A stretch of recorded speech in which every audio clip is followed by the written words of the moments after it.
মৃত্যু পর্যন্ত হেদায়েতের উপর অটুট থাকতে, স্বামী স্ত্রীর ভালোবাসা আজীবন ধরে রাখতে এবং কোনো ধরনের পরকীয়ার সম্পর্কে না জড়াতে, বাবা মা ভাই বোন এবং বন্ধুদের মধ্যকার সুন্দর সম্পর্কগুলো সারা জীবন বজায় রাখতে সূরা আল ইমরানের ৮ নম্বর আয়াতে উল্লেখিত এই দোয়াটি প্রতিদিন পড়ুন, বেশি বেশি পড়ুন।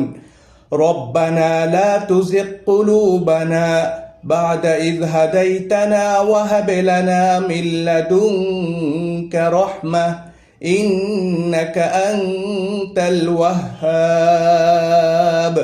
দোয়াটি আবারও পড়ছি, রব্বানা লা তুজিগ কুলুবানা বা'দা ইয হাদাইতানা ওয়া হাব লানা মিন লাদুনকা রাহমাহ ইন্নাকা আনতাল ওয়াহ্হাব। কোরআন ও হাদিসে উল্লেখিত সহিহ দোয়াগুলো পেতে, জানতে এবং অন্যকে জানাতে আমার এই চ্যানেলটি ফলো করে রাখুন, সাবস্ক্রাইব করে রাখুন।